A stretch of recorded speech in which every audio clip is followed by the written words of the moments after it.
Hey everyone, this is Cody, and today I'll be showing you how to field strip the SIG Sauer P938, as well as some of my tips and tricks for making this a lot easier. I'll also give you some of my suggestions for cleaning and lubricating this sweet little micro 9mm. So with that said, let's go ahead and get started. Now, as with any firearm field strip and reassembly, I'm going to need a pair of safety glasses, which I have here. And then for the P938, I like to use a 3/16 inch dowel. In fact, I consider it essential. Technically, you can field strip and reassemble it without it, but this will make your life so much easier. You can get these really at like any hardware store, Walmart, or craft store, and typically like a 16 pack of these is like $1 or $2, and they'll come much longer. And I just cut mine to be about the same length as the slide. So you'll see why this makes the reassembly of the pistol so much easier. So that said, I'm going to go ahead and put on my safety glasses and get started.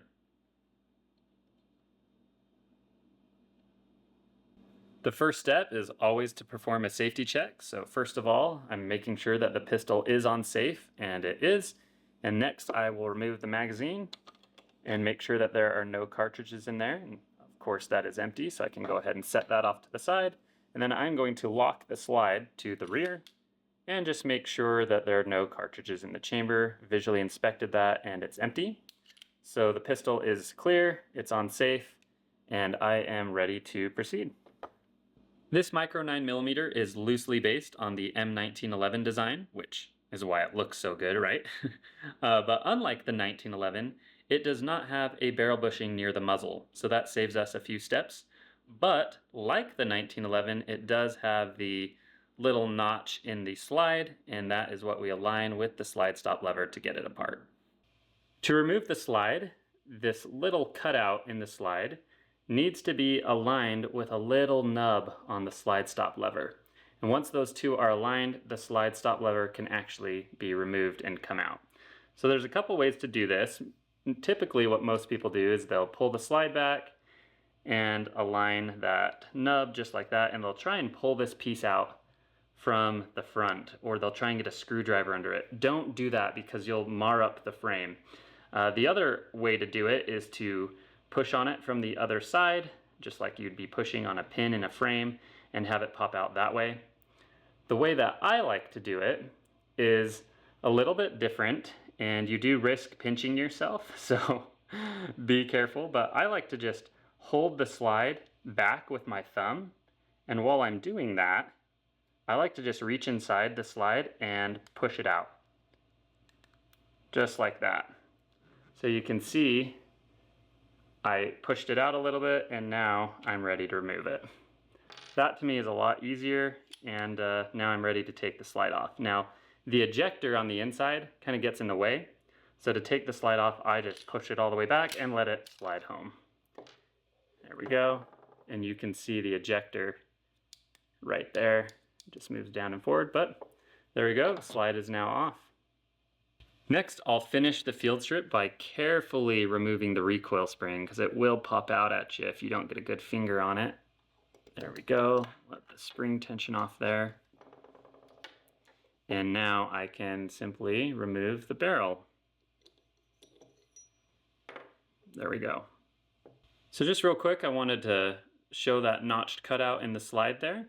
And if I take the slide stop lever, you can see that nub is the exact same shape, and that is why the two pieces need to be aligned in order for the slide stop lever to be removed, just like on an M1911. There is the field stripped P938. We have the slide stop lever, the barrel, the recoil spring, and the two-piece guide rod, as well as the frame. Once you've cleaned out all the gunpowder residue and grime out of the slide, I like to focus on making sure that the extractor is clean. So I'll just take my fine brush here and clean under the extractor claw, make sure that there's no brass shavings or little filings underneath that, so that I always will get reliable extraction. For cleaning the barrel, I usually just take some break-free CLP, I pour it down in here and I let it sit for a couple minutes.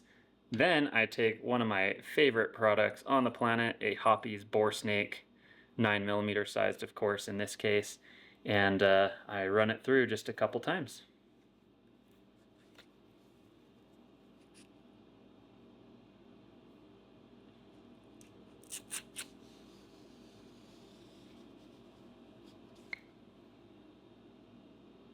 Oh yeah, look how clean that is. When lubricating the barrel, I just like to take a little drop of oil and rub it along the surface here. Not a lot, just enough to give it a nice little coat.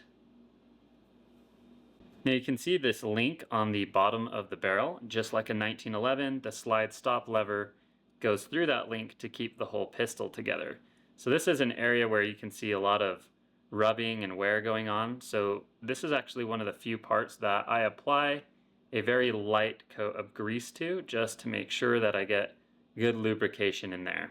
And I just use a light lithium-based grease.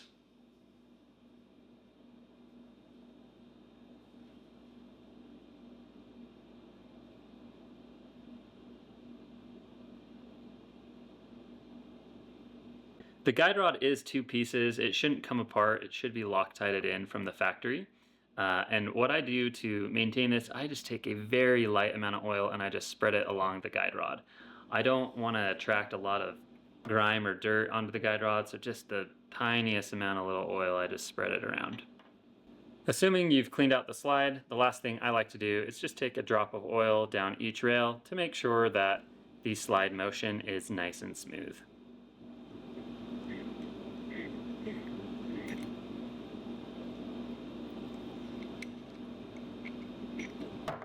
Go ahead and clean out the frame a little bit if you feel like it needs it, but that should be pretty minimal usually. To start the reassembly, I'm just going to take my clean barrel and drop that right into my clean slide and push it all the way back. And of course, put the recoil spring on the guide rod. And here's where it gets fun, and you really want that dowel.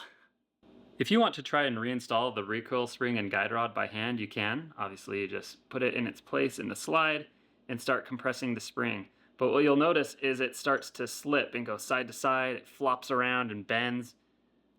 I just don't think it's worth the effort to try by hand. I've never done it by hand.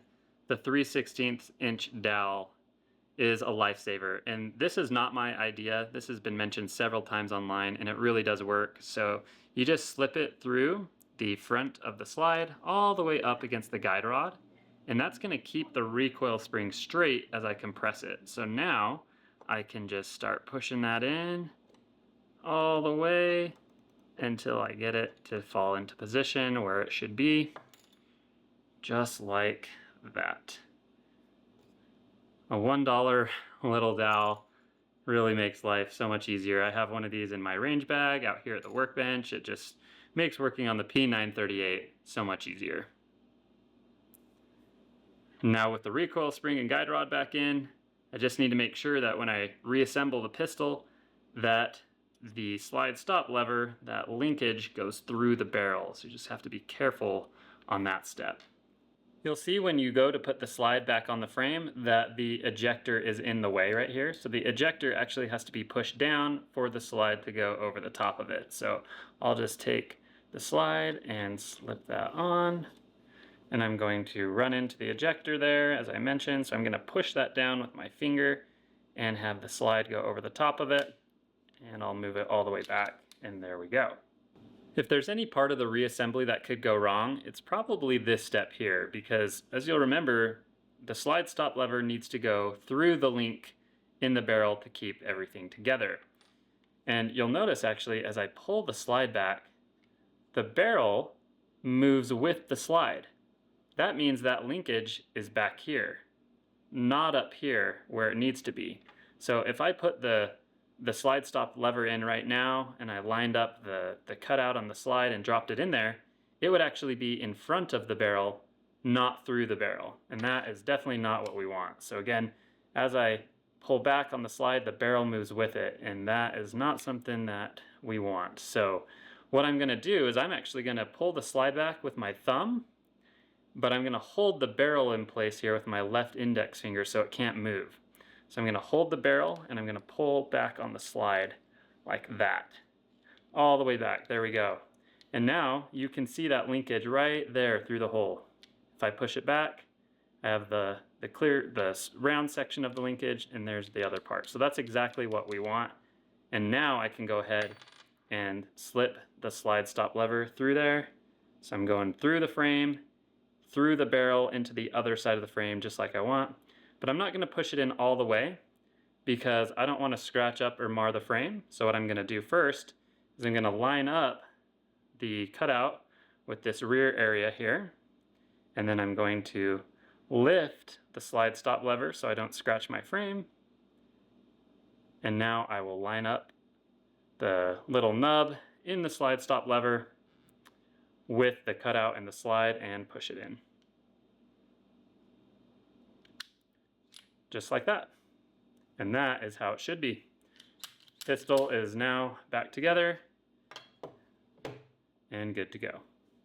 When I bought the pistol new, there was quite a bit of white grease on both sides of the thumb safety. You can see a little bit of it there. And that obviously is just to keep the safety nice and smooth. So if you feel like you need to add a little bit of grease, go ahead and do so, but just remember to keep it nice and thin. All right, everyone. Well, that wraps up this video on how to field strip and reassemble the SIG Sauer P938. As always, I hope that you found this video helpful. And if you haven't had the chance to check out or shoot a SIG P938, I definitely recommend it. They are pretty cool, especially the Legion version where you get the better grips, the flat trigger, X-ray night sights, and 7-round magazines. It's a pretty sweet little micro 9mm, I will admit. But anyway, again, I appreciate you watching. Be sure to observe safe firearm practices, whether at home or on the range, and have a great day.